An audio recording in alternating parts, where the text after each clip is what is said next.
സിനിമകൾ എപ്പോഴും അങ്ങനെ ഒരു റിവ്യൂ എന്നുള്ള മോസ്റ്റ് പബ്ലിസിറ്റി വിശ്വസിക്കുന്ന ഒരാളാണ്. ഒരു 10 പേരോട് പറഞ്ഞറിയുന്നതും ഒരു വളരെ ഇപ്പൊ കഴിഞ്ഞ ടെർബോനെ ഇറങ്ങിയ സമയത്ത് പോക്കറ്റ് റിവ്യൂ കണ്ടിട്ട് ഭയങ്കര വിഷയമൊക്കെ അതിന് മമ്മൂട്ടി കമ്പനിയെ കോപ്പറേറ്റ് കൊടുക്കുന്നു. അപ്പൊ അപ്പം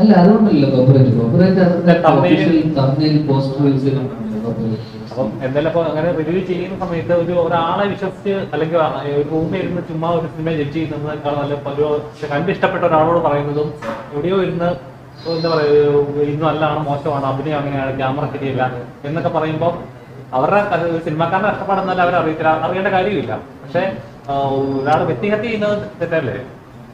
അല്ല, ഇത് ഞാൻ ഓൾറെഡി ഞാൻ ഉറപ്പുമായിട്ട് ഞങ്ങൾ ഇന്റർവ്യൂ ചെയ്തിട്ടുണ്ടല്ലോ വിഷ്ണുവിനോട്. അന്ന് ഞാനിത് അന്നും അശ്വനോട് സംസാരിച്ച കാര്യമാണ്. പിന്നെ നമ്മൾ പേഴ്സണലി ആൾക്കാരെ ചെയ്യുമ്പോൾ മാത്രമേ ഇതിനകത്തോട്ട് സിനിമയെ കുറിച്ച് ആർക്കും അഭിപ്രായപ്പെടാം. അത് അവരുടെ വ്യക്തിസ്വാതന്ത്ര്യമാണ്. അത് കംപ്ലീറ്റ്ലി അല്ലാതെ പേഴ്സണലി അവരെ അറ്റാക്ക് ചെയ്യുക അല്ലെങ്കിൽ അങ്ങനെ പുള്ളി ചെയ്യുന്നത് എപ്പോഴും ചെയ്യുന്നത് ഞാൻ കണ്ടിട്ടില്ല. ചില കേസുകളിൽ ചിലരെ ഇൻസൾട്ട് ചെയ്യുന്ന പോലെ പുള്ളി ചെയ്യുന്ന സമയത്ത് ആൾക്കാർക്ക് വിഷമമാവും.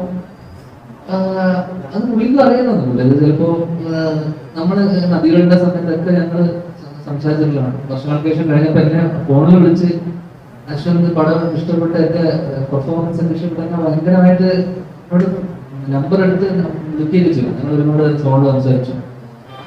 അപ്പൊ പുള്ളി ജെനുവിൻ, എനിക്ക് തോന്നുന്നത് പുള്ളി ജെനുവിൻ ഫിലിം ലവറാണ് എന്നൊക്കെ പറഞ്ഞാൽ. പിന്നെ പുള്ളിക്ക് അതിനൊരു യൂട്യൂബ് കിട്ടും, നമ്മൾ നിൽക്കുന്ന എല്ലാ സ്ഥലത്തും അതിനൊക്കെ ഒരു റവന്യൂ കിട്ടാറുണ്ടല്ലോ. അപ്പൊ ആ റവന്യൂ ജനറേറ്റ് ചെയ്ത് സിനിമയെ നന്നാക്കുക, സിനിമയെ ഉദ്ധരിക്കുന്നതല്ലല്ലോ ഇവരുടെ മോട്ടീവ്. പർപ്പസ് എന്ന് പറയുന്നത് സ്വാഭാവികം പറ്റും. പുള്ളിയുടെ കുറെ ഫോളോവേഴ്സ് ഉണ്ട്.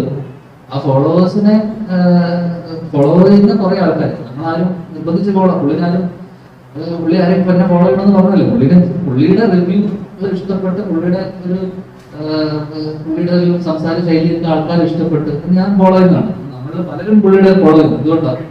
പുള്ളിയുടെ ഒരു സംസാരം അല്ലെങ്കിൽ ശൈലി നമുക്ക് എവിടെയൊക്കെ ഇഷ്ടമാണ്.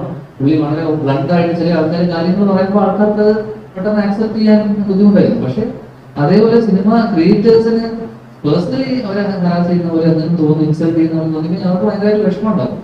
കാരണം ആരും നേരത്തെ പറഞ്ഞ പോലെ ആരും മോശം സിനിമ ചെയ്യാൻ വേണ്ടി ചെയ്യുന്നതല്ലോ. നന്നാവണം എന്ന് വെച്ചാൽ ജനുവിന്റെ ആഗ്രഹിച്ച സിനിമ ചെയ്യുന്നു. പടം ചിലപ്പോൾ മോശമായി പോകുന്ന സമയത്ത് അവരെ പേഴ്സണൽ അറ്റാക്ക് അല്ലെങ്കിൽ ഇങ്ങനൊരു സാധനം പറയുന്ന ആൾക്കാർക്ക് ഭയങ്കര ഇത്. ഞാൻ ഇന്റർവ്യൂല് അശ്വന്തിനോട് ടോപ്പിനോട് തന്നെ ഞങ്ങൾ അങ്ങോട്ടും ഇങ്ങോട്ടും സംസാരിച്ച വിഷയമാണ്.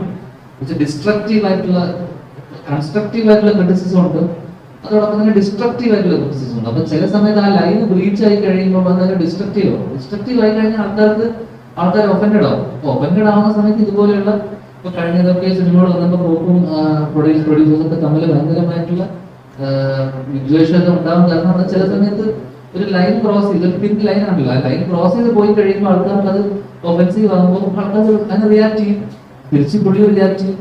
അല്ലെങ്കിൽ ഇതൊക്കെ വിത്തിൻ സോഷ്യൽ മീഡിയ മാത്രമല്ല, അല്ലെങ്കിൽ ഈ പറഞ്ഞ ഇതിനകത്ത് മാത്രം നടക്കുന്ന ഒരു സംഭവമാണ്. അൾട്ടിമേറ്റ്ലി ഇതിനൊക്കെ മുകളിലാണ് സിനിമയുടെ പവറും സാധാരണക്കാരും. സിനിമ നല്ലതാണെങ്കിൽ ഈ പറഞ്ഞ യാതൊരുവിധ വിഷയമില്ലാന്നാണ്. കാരണം ഞാനത് തന്നെ പറഞ്ഞിട്ടുണ്ട്. കാരണം അശ്വന്ത് നല്ലതെന്ന് പറഞ്ഞ സിനിമകൾ മോശമായിട്ട് ഓടിയ സിനിമകളുണ്ട്. അശ്വന്ത് മോശമാണെന്ന് പറഞ്ഞ സിനിമകൾ ഇവിടെ സൂപ്പർ ഹിറ്റ് ആയിട്ടുണ്ട്, ഇല്ലേ?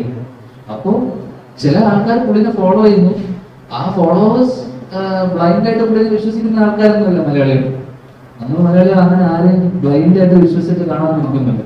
പിന്നെ വേർഡ് ഓഫ് മൗത്ത് എന്നൊരു സാധനം എന്തായാലും ഉണ്ട്. കാരണം സിനിമ ഒരാളുടെ മാത്രം അഭിപ്രായത്തിന് പുറത്തൊന്നുമില്ല നമ്മൾ സിനിമ കാണാതിരിക്കുന്നത്.